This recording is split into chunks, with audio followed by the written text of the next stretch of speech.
आज से एक नई राजनीतिक पारी की शुरुआत हो रही है। बिहार भर के पार्टी के साथी जनता दल यूनाइटेड के तमाम साथी, चाहे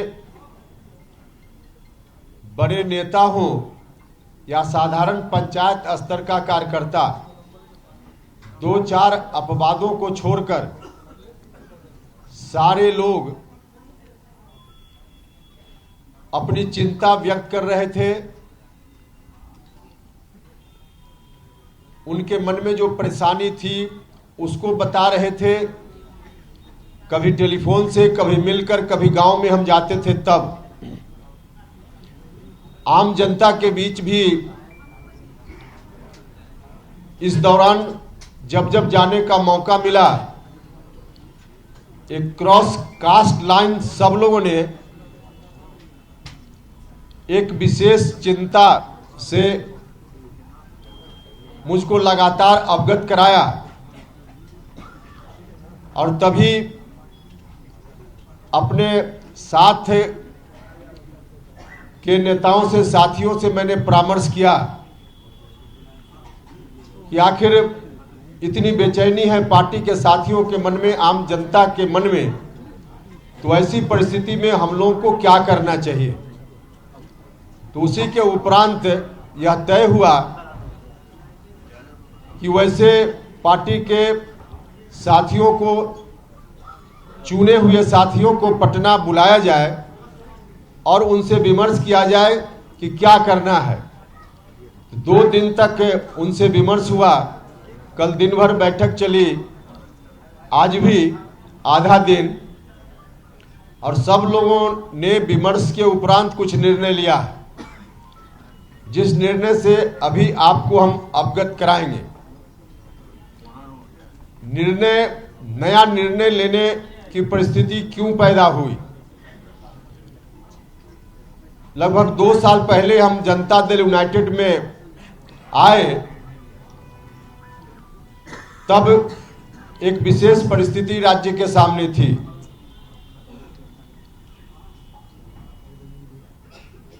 नीतीश कुमार जी के ऊपर जिस विरासत को संभालने की जवाबदेही बिहार की जनता ने 2005 में मुकम्मल तौर पे दी, उसके पहले जननायक कर्पूरी ठाकुर जी के निधन के बाद जननायक की वह विरासत, उसको संभालने की जवाबदेही बिहार के लोगों ने श्रीमान लालू प्रसाद यादव जी के ऊपर दी थी। लालू जी को बहुत बड़ा समर्थन मिला। उस विरासत को संभालने की जवाबदेही उनके ऊपर आई। जनता ने उसके अनुकूल उनको ताकत भी दी, सत्ता में आए। लेकिन कुछ ही दिनों के बाद, शुरुआती दौर में तो निश्चित रूप से लालू जी ने भी जनता की भावना का ख्याल रखा और जननायक कर्पूरी ठाकुर जी की जो विरासत उनके हाथ में गई थी, उसके अनुरूप कुछ कदम उठाए। लेकिन बाद के दिनों में उनमें भटकाव आ गया। जितना बड़ा समर्थन उनको जनता का मिला था, उस समर्थन का इस्तेमाल 2 तरीके से किया जा सकता था। एक, उस समर्थन से मिली हुई ताकत का इस्तेमाल जनता के लिए हो सकता था। समाज की अंतिम पंक्ति में खड़ा व्यक्ति, उसको समाज की मुख्य धारा में जोड़कर एक समरस समाज बनाने की परिकल्पना जो समाजवादियों ने कभी की, उसी परिकल्पना को जननायक कर्पूरी ठाकुर जी आगे ले जाना चाहते थे। यही उनकी विरासत थी और यही अपेक्षा लालू जी से भी थी कि लालू जी इसी रूप में जनता से जो ताकत उनको मिली है, आशीर्वाद मिला है, उसका इस्तेमाल करेंगे। लेकिन बाद में चलकर भटकाव उनके अंदर आ गया। अब इस समर्थन का इस्तेमाल उस रूप में नहीं करके, उस ताकत का इस्तेमाल नहीं करते हुए शुरुआती दिनों को छोड़कर बाद के दिनों में लालू जी ने अपने परिवार के हित में काम करना शुरू कर दिया, जिसका खामियाजा उनको अभी तक भुगतना भी पड़ रहा है। खैर वह विषय अलग है, लेकिन वहां से फिर नीतीश कुमार जी के ऊपर उस विरासत को चलाने की जवाबदेही बिहार की जनता ने सौंपी। 2005 के पहले 10-12 साल तक संघर्ष हुआ। 1994 में समता पार्टी बनी। जॉर्ज फर्नांडिस साहब के आशीर्वाद से नीतीश कुमार जी उस पार्टी के बिहार में मुखिया बने और फिर संघर्ष का दौर चल पड़ा।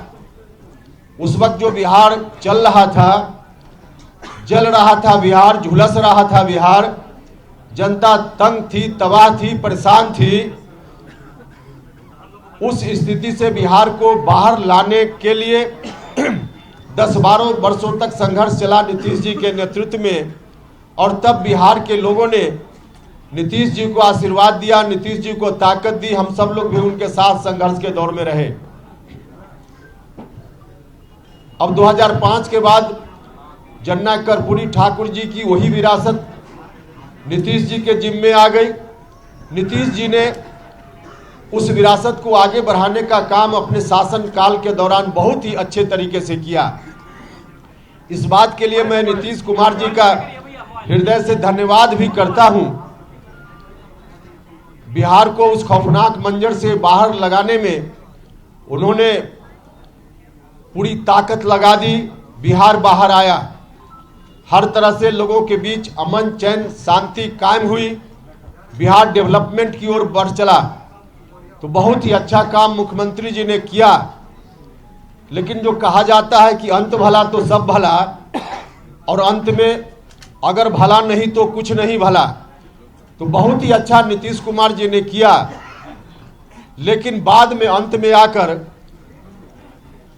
अंत भला तो सब भला नहीं हुआ, अंत बुरा हो गया। नतीजा कहावत दूसरे रूप में परिवर्तित हो गई, अंत बुरा तो सब बुरा। बहुत अच्छा नीतीश जी ने किया, लेकिन अंत में आज जिस ओर नीतीश कुमार जी चल पड़े हैं वह बहुत ही बुरा है। न सिर्फ नीतीश जी के लिए बल्कि बिहार की जनता के लिए, जनता दल यूनाइटेड के लिए, पार्टी के साथियों के लिए, सब के लिए। –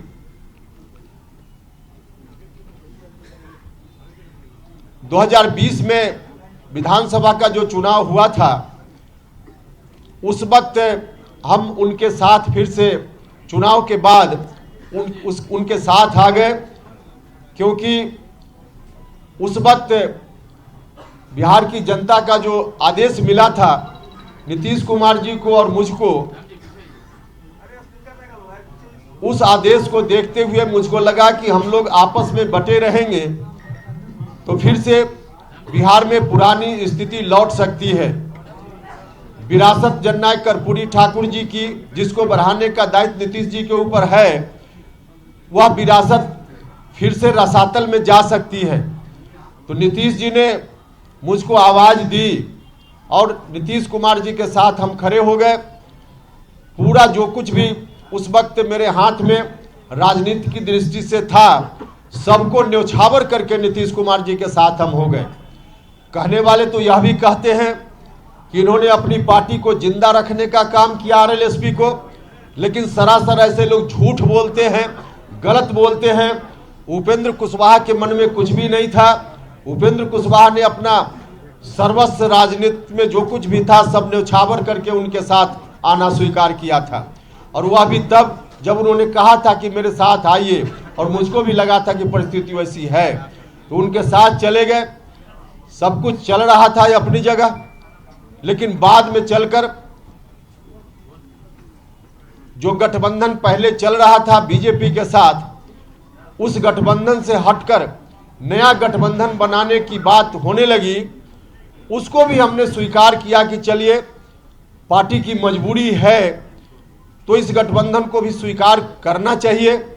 लेकिन उस वक्त भी गठबंधन बनने से पहले राष्ट्रीय अध्यक्ष जी को, मुख्यमंत्री जी को हमने कहा था कि गठबंधन जरूर हो, आप अगर चाहते हैं यही रास्ता है तो कीजिए, लेकिन इसका नेतृत्व आप अपने हाथ में रखिए, नीतीश कुमार जी के हाथ में हो।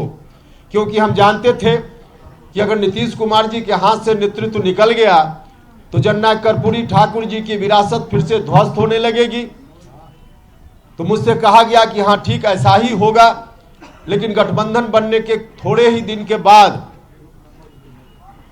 न सिर्फ आरजेडी के लोगों की ओर से गठबंधन के बारे में कोई डील की गई है उसकी चर्चा होने लगी, उसका दावा होने लगा, बल्कि स्वयं नीतीश कुमार जी ने सार्वजनिक रूप से यह कहना शुरू किया कि हम अब आगे बिहार का दायित्व राष्ट्रीय जनता दल के नेता के ऊपर सौंपना चाहते हैं।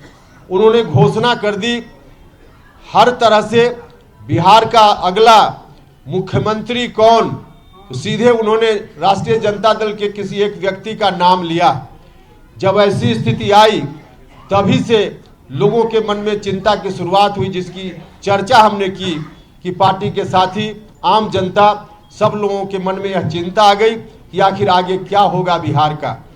अब हमारे सामने रास्ता था कि जननायक कर्पूरी ठाकुर जी की विरासत को हम चुपचाप बैठकर उन्हीं हाथों में जाते हुए मुखदर्शक बनकर देखते रहते जिन हाथों ने बिहार को मचोड़ दिया, मरोड़ दिया, या फिर हम सब लोग बैठकर कोई नया रास्ता लेते। यह हम सब लोगों के मन में चिंता थी। हमारे साथियों ने इस चिंता से अवगत कराया तो हम लोगों को भी लगा कि चाहे जिस तरह की परिस्थिति का सामना करना पड़े, अगर हम राजनीति में हैं, हम अपना राजनीतिक धर्म और कर्तव्य समझते हैं, तो फिर से हम लोगों को उठ खड़ा होना चाहिए और किसी भी हालत में जननायक कर्पूरी ठाकुर जी की विरासत को उन हाथों में नहीं जाने देना चाहिए जिन हाथों ने बिहार को मचोड़ने का काम किया, बिहार को मरोड़ने का काम किया।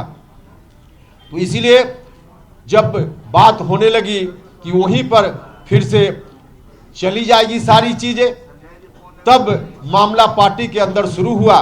प्रारंभ में मैंने पार्टी के शीर्ष नेतृत्व से, मुख्यमंत्री जी से आग्रह किया, उनसे मिलकर हमने बात की, उनसे कहा कि ऐसी स्थिति ठीक नहीं है।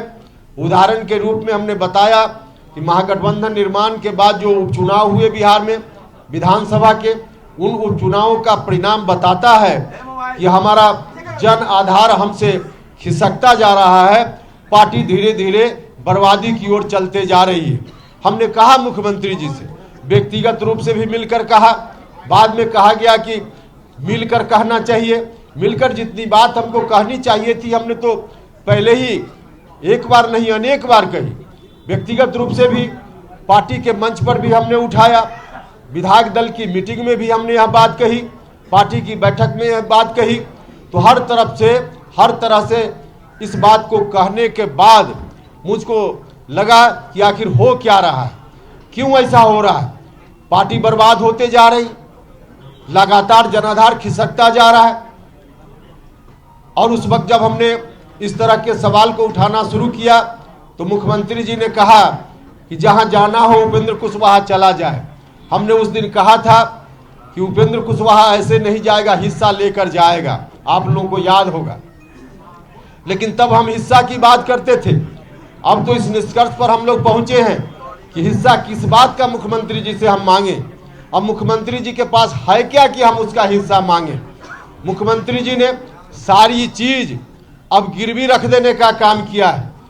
जो बाप दादे की संपत्ति, राजनीतिक संपत्ति, जिसकी बात हमने की थी कि हम उसमें हिस्सा चाहते हैं, अब हम आज महसूस कर रहे हैं कि हम हिस्सा जो मांग रहे हैं, अब नीतीश जी के हाथ में तो वह जायदाद, राजनीतिक जायदाद है ही नहीं।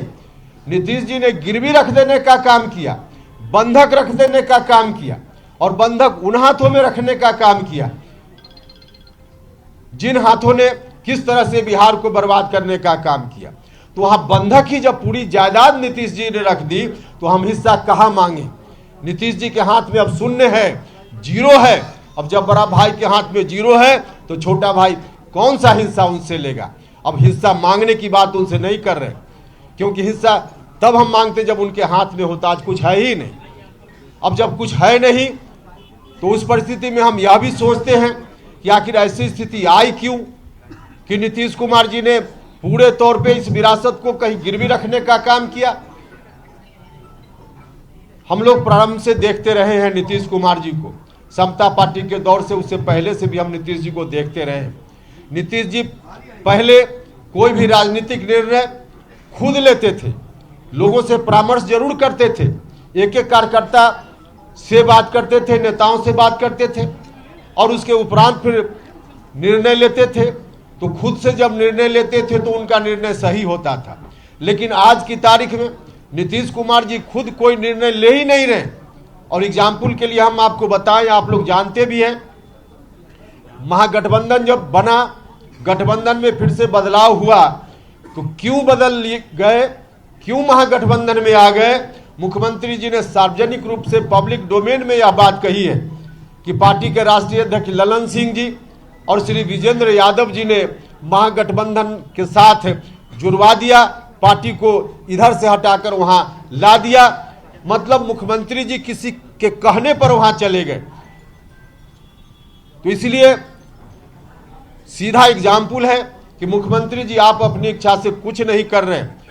जो लोग उनके साथ अगल बगल कुछ लोग हैं जिन लोगों ने उनको घेर लिया है, अब ऐसे घेरे हुए लोगों के द्वारा जो सलाह दी जाती है मुख्यमंत्री जी उसी के हिसाब से एक्ट करते हैं। कुछ लोगों ने मुझसे सवाल किया कि आखिर ऐसा क्यों मुख्यमंत्री जी कर रहे हैं। जो लोग जिन लोगों ने घेर लिया है उनकी सलाह पर क्यों चल रहे हैं, इसलिए चल रहे हैं। मुख्यमंत्री जी अपनी इच्छा से इसलिए निर्णय आज नहीं कर पा रहे हैं कि उन्होंने अपने पास उन लोगों को कभी आने ही नहीं दिया, अपना उत्तराधिकारी उस रूप में किसी को बनाने की कोशिश ही नहीं की जो जननायक कर्पूरी ठाकुर जी की विरासत के अनुकूल उनको सलाह देता। जो लोग भी अगल बगल बैठे हुए हैं, जननायक कर्पूरी ठाकुर जी की विरासत से उनको कोई लेना देना नहीं है। इन लोगों की तो एक तरह से साजिश है कि वह विरासत बर्बाद हो जाए। तो वैसे लोग जब बैठेंगे तो इसी तरह की सलाह देंगे और इसमें कहीं ना कहीं थोड़ा दोष मुख्यमंत्री जी का भी है। अगल बगल जिस तरह के लोग बैठ गए, खुद मुख्यमंत्री जी ने जो एक्शन लिया जिसके चलते ऐसा हुआ है। समता पार्टी बनी थी, बाद में चलकर जनता दल यूनाइटेड, इसको सबसे ज्यादा किस सामाजिक वर्ग के लोगों ने ताकत देने का काम किया। ताकत तो समय समय पर सब लोगों ने दी। अति पिछड़ा समाज के लोगों ने ताकत दी, लघु समाज के लोगों ने ताकत दी, दलित महादलित समाज के लोगों ने ताकत दी, अल्पसंख्यक समाज के लोगों ने समय समय पर ताकत दी और यहाँ तक जो सवर्ण समाज के लोग हैं, जो उसमें भी एक बड़ा सेक्शन सामाजिक न्याय को पसंद करने वाले लोग हैं, उन लोगों ने भी मिलकर इनको ताकत देने का काम किया। तो इतने लोगों ने ताकत दी, इनको दी, लेकिन नीतीश कुमार जी आज उसी को भूल गए और धीरे धीरे ऐसे लोगों से घिर गए जिनको इन बातों से कोई लेना देना नहीं है। मुख्यमंत्री जी चाहते तो सबसे अधिक जो शुरुआती दौर में जिनको इन्होंने जिन लोगों ने इनको आधार दिया, खड़ा किया, लघु समाज के लोगों ने, अति पिछड़ा समाज के लोगों ने, उन वर्गों से किसी को अगर नीतीश कुमार जी आगे बढ़ाते, अपना उत्तराधिकारी घोषित करते, तो आज पड़ोसी के घर से उत्तराधिकारी इनको खोजने की जरूरत नहीं पड़ती। आज पड़ोसी के घर में उत्तराधिकारी खोज रहे, अपने घर में उत्तराधिकारी इनको नहीं बना पाए नीतीश कुमार जी। उपेंद्र कुशवाहा का चेहरा उनको लायक नहीं लगता था, कोई बात नहीं, हमने तो पहले भी कई बार कहा है, उपेंद्र कुशवाहा को नहीं करते कोई बात नहीं, अति पिछड़ा समाज से किसी व्यक्ति को ले आते कोई दिक्कत नहीं होती, लघु समाज से किसी को ले आते कोई दिक्कत नहीं होती, लेकिन आज अपने घर में नहीं बल्कि पड़ोसी के यहां देख रहे हैं। पड़ोसी, वह भी ऐसा पड़ोसी जिस पड़ोसी के बारे में 2020 का चुनाव, अंतिम चुनाव नीतीश जी ने लड़ा विधानसभा का, अब तक का सबसे अंतिम चुनाव, उस चुनाव में भी 15 साल बनाम 15 साल नीतीश कुमार जी ने नारा दिया। तो वहां से अब उत्तराधिकारी बनाने की बात, अपने घर में इनको उत्तराधिकारी नहीं दिख रहा है, इसलिए पड़ोसी के घर में झांक रहे हैं। और झांक रहे हैं, इसके पीछे बड़ा कारण है कि जो अगल बगल लोग इनके हैं वैसे लोग नहीं आ पाए या नहीं लाए गए। जो लोग बैठे हुए हैं उनको बिहार की जनता से कोई लेना देना नहीं, वो निजी स्वार्थ में लोग काम कर रहे हैं। भागते भूत की लंगोटी सही, अब बर्बाद हो रहा है तो कुछ भी अपने हाथ में आ जाए। जनता दल यूनाइटेड समाप्त हो रहा है तो कुछ भी अपने हाथ में आ जाए। वही नीतीश कुमार डूब रहे हैं तो डूब जाएं, कुछ भी हाथ में आ जाए, लंगोटी भी हाथ में आ जाए, वैसे लोग उनके अगल बगल बैठे हुए हैं। और इसलिए आज ऐसी स्थिति हो गई है। तो ऐसी स्थिति हो गई। अब नीतीश कुमार जी जब यहाँ तक चले आए तो हम लोगों ने तय किया है कि इस विरासत को हम नहीं जाने देंगे, गिरवी नहीं होने देंगे, बंधक नहीं बनने देंगे। आज हमारी चिंता हिस्सेदारी की नहीं है, पूरी विरासत को बचाने की चिंता है। और पूरी विरासत इसलिए बची हुई थी कि कोई पार्टी, क्योंकि राजनीतिक विरासत को बचाने के लिए, बढ़ाने के लिए एक इंस्ट्रूमेंट के रूप में कोई पार्टी होती है। और वैसी पार्टी शुरुआती दौर में समता पार्टी बनी, बाद में जनता दल यूनाइटेड बना। लेकिन जब पार्टी ही बर्बाद हो रही है तो अब उस इंस्ट्रूमेंट से नहीं काम चलने वाला है। अब नया इंस्ट्रूमेंट चाहिए, नया इंस्ट्रूमेंट चाहिए, क्योंकि पूरी विरासत को अब आगे बढ़ाने की जवाबदेही अपने ऊपर लेनी है। तो पूरी एक नया, हम लोगों को नया इंस्ट्रूमेंट चाहिए, अर्थात नई पार्टी चाहिए, नई पार्टी चाहिए। और इसीलिए हमारे साथियों ने निर्णय लिया है नया दल बनाने का। हम सब लोग आगे बढ़ेंगे इस नए दल के साथ। इस नया दल का नाम क्या होगा वह भी अभी आपको हम बताएंगे। हमारे साथियों ने इस काम के लिए मुझको अधिकृत किया है। मुझको अभी जो फैसला हुआ वहाँ बैठक में साथियों ने प्रस्ताव लिया, सर्वसम्मति से प्रस्ताव पारित हुआ कि नया दल बनेगा। उसके नाम की घोषणा उपेंद्र कुशवाहा करेंगे। एक और निर्णय इन लोगों ने लिया कि जो नया दल बन गया है, आज निर्णय हो गया, उस निर्णय को कार्यान्वित मुझको करने की जवाबदेही मेरे ऊपर लोगों ने दी है। और उस नई पार्टी का राष्ट्रीय अध्यक्ष भी लोगों ने मुझको बनाया है। यह जवाबदेही भी मेरे ऊपर है। और इसी जवाबदेही को देते हुए साथियों ने कहा कि पार्टी के नाम का भी ऐलान आप खुद कर लीजिए। तो अभी आपको पार्टी का नाम बताएंगे, लेकिन यह पार्टी आगे पूरी विरासत को आगे ले चलेगी। जननायक कर्पूरी ठाकुर जी की विरासत को हम बंधक नहीं बनने देंगे। भले हमारे बड़े भाई ने बंधक बना दिया है, आरजेडी के साथ एग्रीमेंट कर लिया है, लेकिन उस एग्रीमेंट को हम जनता के बीच जाकर तोड़वाने का काम करेंगे। जनता से कहेंगे कि बड़े भाई ने गलत ढंग से पूरी जायदाद कहीं गिरवी रख दी, इसको जनता की अदालत में जाकर हम खारिज कराएंगे और पूरी विरासत को हम अपने हाथ में लेंगे, अपने हाथ में लेंगे।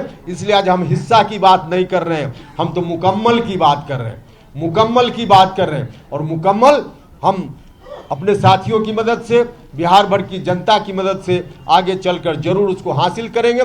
जो एग्रीमेंट इन लोगों ने किया है आरजेडी के साथ, उस एग्रीमेंट को खारिज कराकर करने का काम करेंगे। लेकिन हम यह भी बताना चाहते हैं साथ साथ, जो विरासत कभी कर्पूरी ठाकुर जी के बाद लालू जी, फिर नीतीश जी, आज फिर से हम लोग उस विरासत को अपने हाथ में लेने के अभियान पर निकल पड़े हैं। वह विरासत हम लोगों के हाथ में आएगी तो और लोगों की तरह इस विरासत को हम कहीं गिरवी रखने का काम नहीं करेंगे। इस विरासत को हम अपने घर में कैद करने का काम नहीं करेंगे। इस विरासत को हम साझा करेंगे, समाज के सभी वर्ग के लोगों के बीच हम साझा करेंगे। जिनकी जितनी हिस्सेदारी होगी उतनी हिस्सेदारी हम उनको देने का काम करेंगे।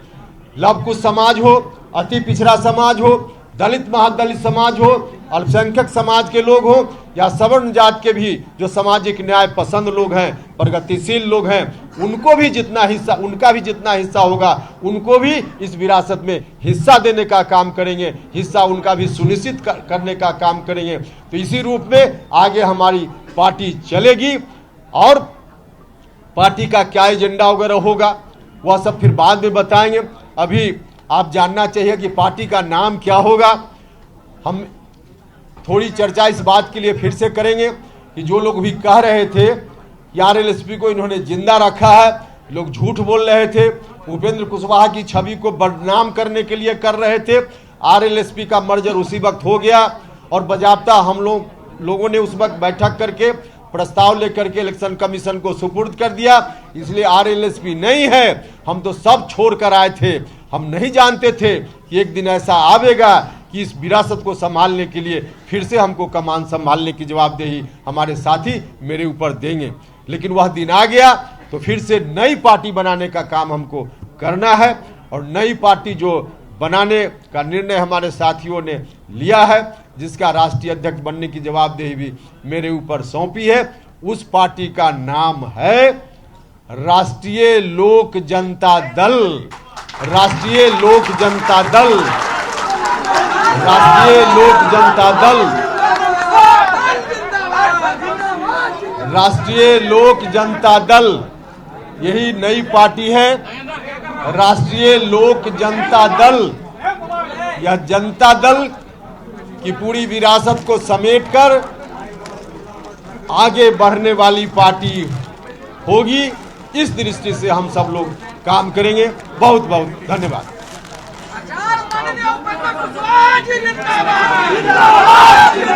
सवाल पर पूछेंगे। अरे भाई नारा बंद कीजिए, नारा बंद कीजिए। कोई सब एक जानकारी और दे। एक जानकारी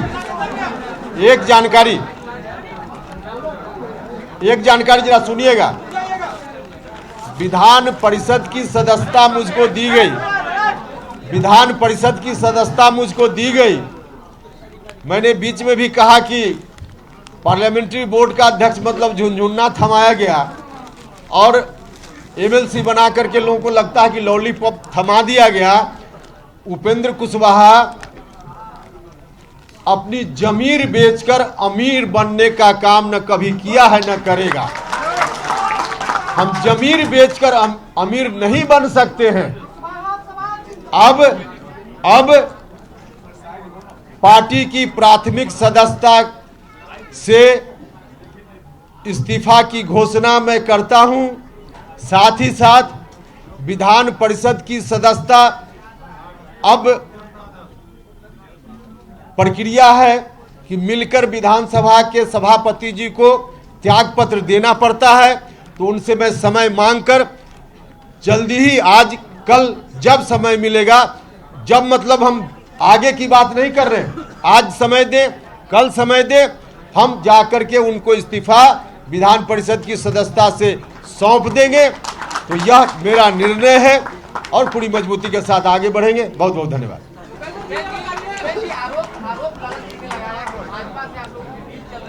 अजय एक सेकंड, अब पूछ रहे हैं साथी आप ही के बीच से कोई कि भारतीय जनता पार्टी के साथ अब आरोप राष्ट्रीय अध्यक्ष जी लगाए और एक आध बार तो माननीय मुख्यमंत्री जी भी बोल दिए कि इनका अलाइनमेंट है भारतीय जनता पार्टी के साथ। अब है कि नहीं है वह विषय तो अलग है, लेकिन यह बात अगर कहीं से आई है तो बड़े भाई से उपेंद्र कुशवाहा भी कुछ सीखा है। अब बड़े भाई 6 बजे शाम में अपने विधायक दल की मीटिंग करते हैं और शाम में 2 घंटा के बाद जाकर गवर्नर साहब से मिलकर इस्तीफा देते हैं और लौट करके आधा घंटा के बाद दूसरी पार्टी के लोगों के साथ बैठ करके और फिर से विधानमंडल दल के नेता चुने जाते हैं। और कल 2 बजे दिन का भी इंतजार नहीं होता, सुबह 10 बजे शपथ ग्रहण करते हैं। तो जिस तरह से उनका अलाइनमेंट फिक्स था तो दूसरे के ऊपर क्यों करें? अलाइनमेंट मेरा है कि नहीं हम यह नहीं करें, लेकिन ऐसा कुछ अगर होता भी है तो उन्हीं से मैंने सीखा होगा।